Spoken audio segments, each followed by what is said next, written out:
All right, everyone, it's time to talk about the mythology of the two-state solution. It's one of the various plans on the table for the eventual peacekeeping of the region known as Israel and Palestine, or Transjordan, or whatever else you want to call it. It's funny because the monikers, Israel/Judea, Palestine, Transjordan, Mandatory Palestine, etc., are kind of a little bit of a doppelganger of the actual socio-political debate behind the region, much of which is held by people who aren't even in the region. They're not Jewish or Islamic. U.S. evangelicals, for example, tend to strongly support the nation of Israel. There are more burgeoning Christian movements now that don't, but certainly like the old guard, like the 80s conservatives, basically it was Israel first for the most part. Very, very strong elements of, effectively, we need to help them. Some of them, I believe that doomsday would pop off if they didn't. So at least they kind of have a reason if that's what they believe. The other day, by the way, some Christians got angry at me for pointing out that U.S. evangelicals tend to be on the forefront of pro-Israel sentiment. But I'm right. I mean, some people thought I was being acerbic. I was just pointing out the fucking obvious. Anyway, when I look at it, I say that the two-state solution is not really a practical solution. It's not a solution at all, in fact. You've got a number of lingering problems under such arrangement. So let's say you go in with a map and a magic marker and you randomly delineate, this is Palestine, this is Israel, we're recognizing you both as sovereign entities, leave each other alone, or something like that. Firstly, you have to trust them to leave each other alone. The problem is it's not going to happen. Hamas doesn't magically disappear. I mean, even with Israel bombing everything into smithereens in Gaza, even potentially largely depopulating it. Let's say that they sign on something with Egypt and Egypt takes 2 million refugees in and Gaza is re-annexed or something like that. Or Gaza becomes uninhabitable because the Israeli forces do create their buffer zone. They're openly stating they want to do this after a protracted bit of combat that effectively crushes the economy into irrelevance. It will begin to resemble a tribal region in outer Libya, only much more densely populated. Let's say that happens, and you now have two states. So even if Hamas is gone, let's say that they manage to eliminate Hamas, well, then why would there be a two-state solution? Settlements continue in the West Bank. You've just taken Gaza effectively off the table. What's left? It's Israel. Well, that's a one-state solution, where you happen to have an ethnic minority in one part of what is effectively your state anyway. It's just that you've given it kind of sort of semi-autonomy and recognize it as a semi-independent territory that you act in with impunity anyway. And then Hamas is ongoing. Let's say, counterpart to this, say Hamas ends up unifying the area under a singular rule. So this is not one-state solution. Well, then you end up with a socialist regime. See, all outcomes suck. Rule solely by Israel requires an ethnic purge and the expropriation of land explicitly granted to people by Israel itself at a later date. So that makes no sense. The unification of a singular Palestine would require the death or expulsion of millions of Jews. Again, with enormous fighting, the likelihood of triggering the Samson option, assuming that, it wasn't just the Israelis say, to hell with this, we're all moving to Long Island or Poland or something.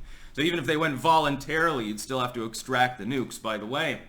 And now you end up with a dysfunctional, backward state run by Islamo-fascist communists, which is very interesting because yesteryear's Islamo-fascists fought against the commies. It's sort of a global Islamofascism, like a caliph thing. Instead of tribal groups that use Islam, now it's become more of the caliph solution sort of thing in some parts of the world. But how do you create a two-state solution? So singular Palestine, singular Israel, and not really capable of forming. What's the solution, though? As long as there are two states with extremely different political and religious ideologies living next to each other, that have a decades-long history of bloody infighting over, in some cases, literally nothing, in some cases virtually unprovoked, simply because, hey, this group hates Jewish people and wants them gone, and this group hates Hamas, even though the people of Palestine elected them in a technicality and want them gone. How do they live side by side? You can never create enough security features so that the war will end. You'll just straggle on like this forever. Biden, link in the description, calling the other day for restoration of negotiations. We need to work towards that two-state solution, man. Trying to get Hamas and the Israeli government to appear in the same room together is difficult enough. If Donald Trump couldn't do it, because let's drag Trump into it. You'll remember when he first went to Israel, and he started talking about how he wanted to get negotiations going. Kushner was there and so forth. He failed. Donald Trump failed in foreign diplomacy with regards to Israel, at least on the prize of creating some sort of unified framework for peace to break out in the region. He had to settle for going to Korea. Number two, he solved that problem halfway and then struck the Abraham Accords. He did fairly well, but he failed ultimately at creating sort of a lasting peace scenario there. It's just that there wasn't this kind of major fighting under his presidency, and the U.S. takes an outsized role within that region because of the influence and money and so forth with the nation of Israel specifically, as well as with our ties to Saudi Arabia through the energy industry and military development, trade through the Sinai and the Bosphorus and so forth, dragging in Egypt and the Turks and various other goods. And we've got nukes stationed in Turkey, or at least we did. Can't remember if we moved them. There's a little bit of a dust-up at a U.S. base there a few years ago. I do seem to remember that occurring. You end up with this two-state solution, but the two states are both dysfunctional. They're backed by different factions. They don't really make any sense. And if Donald Trump, when he repeatedly visited, couldn't really get the ball rolling and basically threw up his hands and decided to go, of all places, to North Korea, he figured Kim Jong-un would be easier to work with than the Israeli and Palestinian authorities.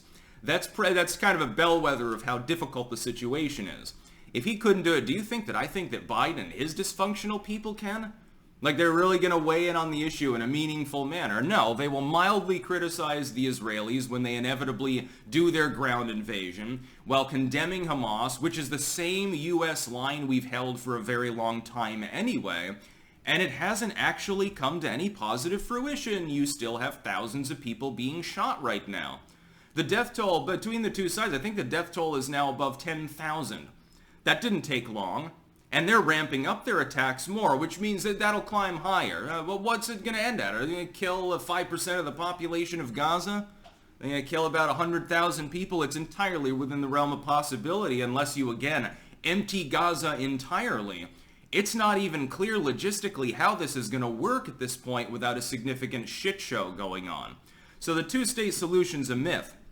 In the end, the only stability you can have would be through, effectively, bloody conquest. So the Islamic world crushes the Jews, and they finally get their wish, and then you have your socialist regime, run by Hamas, ostensibly, although really as a pawn of Hezbollah more than anything else. Or the Israelis prevail, Gaza's depopulated, people are fleeing everywhere, and then you have a mass exodus of several million people from what used to be Palestine into various other areas. And then you have a 100-year-long sort of expulsion campaign. It's going to be an ongoing thing because those people will immediately petition for their right to have a state and so forth, and the UN will listen to them with bleeding hearts, etc., etc., etc. I don't see any way out of this other than mass killing or continuing the status quo in which every couple of years you end up with events like this. That's basically your choices. It's either a long, slow poison or a really short, quick one. Which methodology would you rather croak by? That's basically the question that faces this historical region of land. It's been ongoing, you see, for many, many thousands of years. That's about all. Peace out.